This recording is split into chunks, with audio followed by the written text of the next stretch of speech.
They say love is the most powerful force on earth. But what if the love you're feeling is actually wounding you? What if the person you can't live without is the same one destroying you slowly, from the inside out? This is not just another love story. This is the unmasking of trauma bonds and how we confuse them with real love. Today, we're diving deep, because if you've ever found yourself stuck in a relationship that hurts more than it heals, this might be the video that changes everything. Stay till the end, because I'll not only help you understand the difference, but I'll guide you on exactly how to heal from it, step by step. What is real love? Let's begin with what real love truly is. Real love is safe. Real love is peaceful. It doesn't confuse you. It doesn't make you question your worth. It doesn't come with conditions like, if you change, then I'll love you more. If you stay quiet, everything will be fine. Real love accepts. It's the calm in the storm, not the storm itself. It's built on trust, mutual respect, open communication, and emotional availability. It doesn't rush. It doesn't manipulate. It doesn't punish you for your emotions. It allows you to grow, not shrink. If love feels like walking on eggshells, if you're constantly apologizing for who you are, that's not love. That's a red flag, a warning. What is a trauma bond? Now let's talk about the darker side, trauma bonds. A trauma bond is a psychological attachment formed through cycles of abuse, manipulation, and emotional highs and lows. You feel addicted to someone, but not because they make you happy, because they make you feel needed, hooked, and unworthy all at once. You see, trauma bonds often form in relationships that begin with intensity rather than intimacy. At first, it might feel like a fairy tale. They adore you, praise you, you feel seen like never before. But slowly, the love turns into control. The compliments turn into criticism. The connection becomes a prison. And yet, you stay, not because you're weak, but because your brain has confused pain for passion. Real love versus trauma bond. Key differences. Let's break it down even more clearly. 1. Consistency versus chaos. Real love is predictable in a good way. You feel secure. Trauma bonds thrive on uncertainty. You're always guessing. Are we okay today? Or is something wrong again? 2. Growth versus control. Real love encourages your dreams, your voice, your healing. Trauma bonds often suppress your independence. You're guilted for wanting more. 3.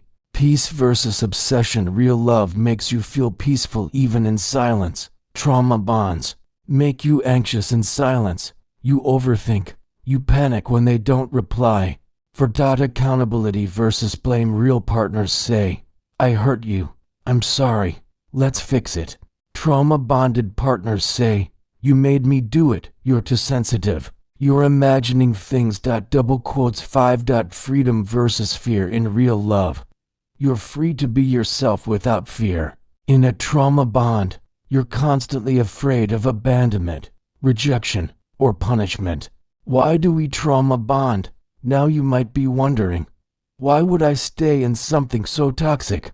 The answer, because your inner child learned that love equals pain. If you grew up in a home where love was inconsistent, where caregivers were sometimes kind and sometimes cruel, your nervous system got wired for survival, not connection. You began to believe that love means earning it, fixing people, or enduring suffering. So when someone comes along who mimics that same pattern, your body says, this feels familiar, this must be love. But here's the truth. Familiar isn't always safe. Intensity isn't intimacy. And most importantly, you deserve better. How to heal from a trauma bond. Let's talk healing.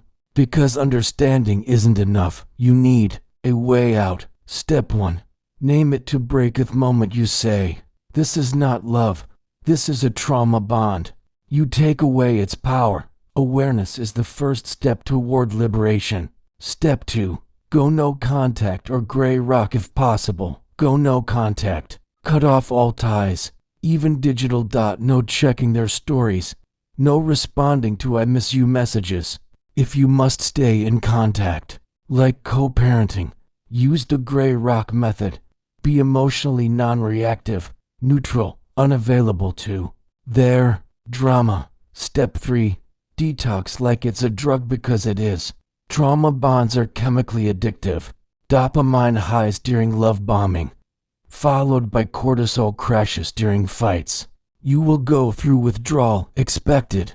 Don't let it drag you back. Step 4.